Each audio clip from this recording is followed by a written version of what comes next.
Welcome to the future guide coaching. जैसा कि हम लोग पढ़ रहे थे एक्टिव और पैसिव वॉइस, आज देखते हैं हम लोगों ने दो टेंस पढ़े थे। उसमें एक देखा था सिंपल प्रेजेंट और दूसरा सिंपल पास्ट। आज देखते हैं हम लोग, क्योंकि हमको फ्यूचर इंडेफिनिट पढ़ना था, लेकिन हम कोशिश ये करेंगे कि जब हम एक साथ सारे मॉडल्स जो हैं उनको एक साथ बता दें। इसलिए पहले हम देखते हैं कि कंटिन्यूअस का पैसिव वॉइस कैसे बनता है। तो ये कंटिन्यूअस टेंस दोनों हम एक साथ लेते हैं, एक present continuous, past continuous tense. Future continuous tense की पैसिव बनती नहीं है, इसलिए उसकी कोई जरूरत नहीं है। आपको सिर्फ इतना ध्यान रखना है, दोनों ही चीजें एक साथ हैं, सिर्फ हेल्पिंग वर्ब की चेंज है, इसलिए हमने दोनों को एक साथ ले लिया है एक साथ, जिससे आपका समय भी बचे और आपको समझ में भी अच्छी तरीके से आ जाए। जैसा कि पैसिव वॉइस जब हम पढ़ा रहे थे, हमने आपसे कहा था कि पैसिव वॉइस बिना थर्ड फॉर्म के बनता नहीं है। पैसिव वॉइस तभी बनता है जब वर्ब की थर्ड फॉर्म लगानी हो। अब कंटिन्यूअस में जब हम टेंसेस पढ़ा रहे थे तब हमने आपको बताया था कंटिन्यूअस टेंस बिना वर्ब में आईएनजी के नहीं बनता है, तो यहां थोड़ा सा अपने लिए प्रॉब्लम क्रिएट होती है। तो इसलिए हम इसको करने के लिए क्या करते हैं, जब कभी भी आईएनजी लगा हो तो आईएनजी को उस फर्स्ट फॉर्म से हटा देते हैं और हम एक वर्ड बी में हम आईएनजी को जोड़कर बीइंग बना लेते हैं। आइए देखते हैं कैसे होता है। बहुत इजी है। पहले हम इसका दोनों का स्ट्रक्चर लिख देते हैं, इसके बाद हम पैसिव का स्ट्रक्चर लिखते हैं। देखते हैं एक्टिव। बहुत ध्यान से देखना, एक्टिव का क्या होगा। जैसा आप जानते हैं, सब्जेक्ट लिखेंगे सबसे पहले, is, am, are, was, verb. इनमें से कोई भी वर्ब हो सकती है, वॉज या वर्ब, कोई वर्ब हो सकती है, plus first form of the verb होगा, इसमें आईएनजी होगी, इसके बाद ऑब्जेक्ट और ये अदर वर्ड।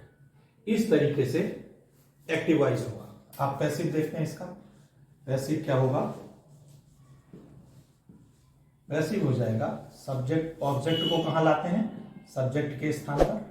हेल्पिंग वर्ब जैसा सब्जेक्ट होगा is, am, are, was verb में से जो भी हो वो आपको लगाना है। अब एक काम आपको करना है, ये आईएनजी इसमें जो लगी हुई, इस आईएनजी को हम हटा लेंगे और एक वर्ड अपनी तरफ से लगाएंगे, बीइंग, BEING, प्लस अब लगाएंगे वर्ब की थर्ड फॉर्म, इसके बाद अदर वर्ड प्लस बाई और प्लस सब्जेक्ट। इस तरीके से हो जाएगा।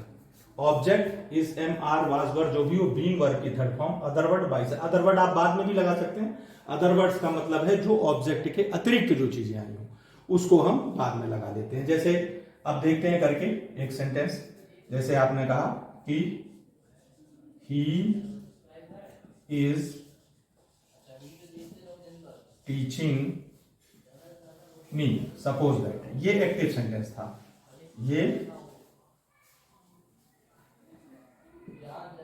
ये आपने देखा active, he is teaching me. इस पे विचार करते हैं और देखिए क्या करेंगे। पहले हम ऑब्जेक्ट को कहां लाएंगे, सब्जेक्ट के स्थान पर। तो मी है, मी का सब्जेक्ट क्या होता है, सभी जानते हैं, आई। इज लगा हुआ, इसलिए ये बता रहा है कि प्रेजेंट टेंस का वाक्य है। प्रेजेंट टेंस में हम इन तीन वर्ब में से लगाएंगे और पास्ट में हम इन दोनों में से लगाएंगे। तो आई के साथ क्या लगता है, am, I am being.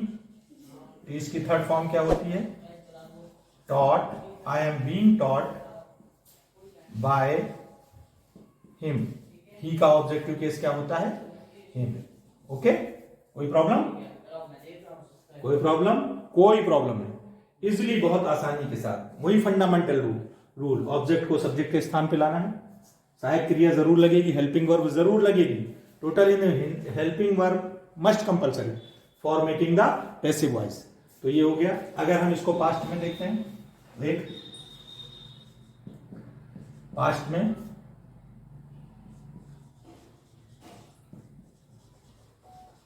they were helping him, suppose ये है। अब पैसिव क्या होगा इसका, ये हो जाएगा हिम का, ही सिंगुलर नंबर है इसलिए वाज, इसीलिए हमने पहले ही कहा था इसकी हेल्पिंग वर्ब जो है अकॉर्डिंग टू सब्जेक्ट लगती है, जो नया सब्जेक्ट आ गया उसके अकॉर्डिंग। ऐसा नहीं कि आप दे है तो उधर से आप हिम को ही में करके फिर आप वाज लगाएं, इसलिए इसका ध्यान रखिए। ही वाज, इसके बाद being, he was being helped by, they का क्या होता है दे। इस तरीके से आप इजिली बना सकते हैं। जितने सेंटेंस आपको बनाने हो आप बना लीजिए। नेगेटिव एक आध सेंटेंस हम नेगेटिव देखते हैं। इसका नेगेटिव अगर है एक्टिव, ये I am not washing my shirt, ऐसे क्या होगा, ऑब्जेक्ट क्या है my shirt is not being washed by, I का क्या होगा मी। तो ये आपको ध्यान रखना है, नॉट कहां लगेगा, हेल्पिंग वर्ब के बाद। हमने पहले कई बार बोला है, कई वीडियोज में बोला है कि बीइंग हो, बी हो या बीइंग हो, वो वर्ब मेन वर्ब के पास ही रहते हैं, उसके आगे पीछे ये जाते नहीं हैं। इस टाइप के सेंटेंस आप जितने चाहें जहां भी आईएनजी लगा हो आप उसमें बीइंग लगाइए, बाकी फंडामेंटल रूल का यूज कीजिए और बड़ी आसानी के साथ आप बनाते हुए चले जाइए। ये आपका क्लियर हो गया। अब एक हम आपको देखते हैं, थोड़ा सा इंट्रोगेटिव सेंटेंस लेकर देखते हैं। जैसे मान लीजिए इंट्रोगेटिव था, इज ही प्लेइंग क्रिकेट। आप इसको इज ही रखिए, इसको कोई चेंज नहीं करना है।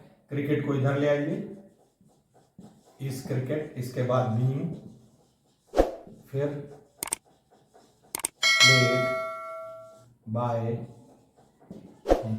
इस तरीके से इंट्रोगेटिव हो जाएगा।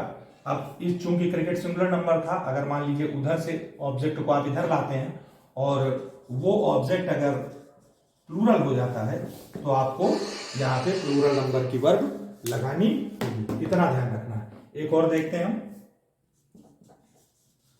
Who is teaching English. ध्यान रखिए, हु को किस में चेंज करते हैं हम, बाय हूम में।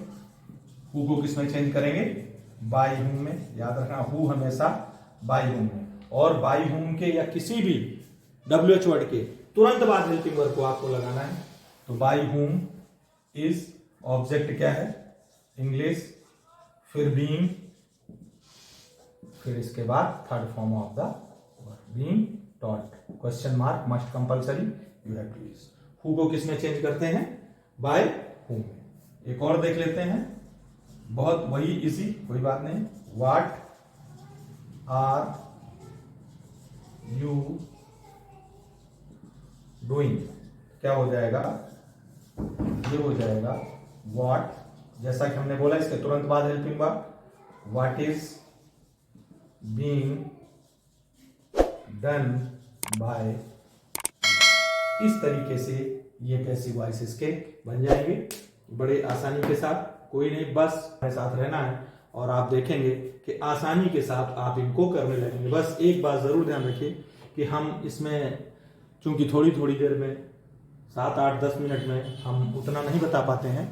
हम कोशिश करते हैं कि आपको सेंटेंस बताते रहें और आप थोड़ा सा प्रैक्टिस करें। जितनी ज़्यादा आप प्रैक्टिस करेंगे तो डेफिनेट आप में सुधार होगा, आप आसानी के साथ करते जाएंगे। सेंटेंस जरूर जितने ज़्यादा से ज़्यादा आप बनाएंगे उतना ही आपके लिए फायदेमंद रहेगा और आप जल्दी से जल्दी सीख जाएंगे।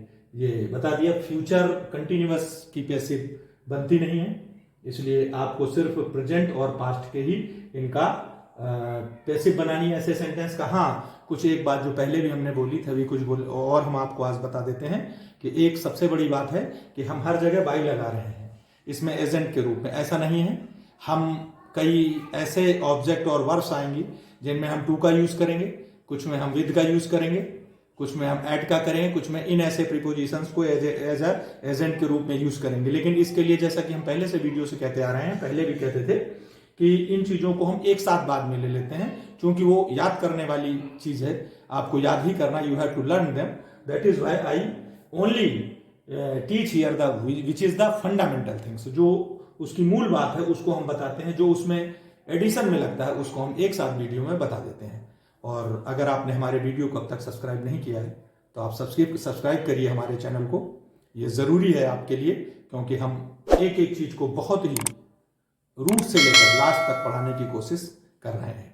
और उम्मीद करते हैं कि आपको ये इतना समझ में बहुत अच्छे से आया होगा। और मिलते हैं आपसे नेक्स्ट वीडियो में, तब तक के लिए जय हिंद।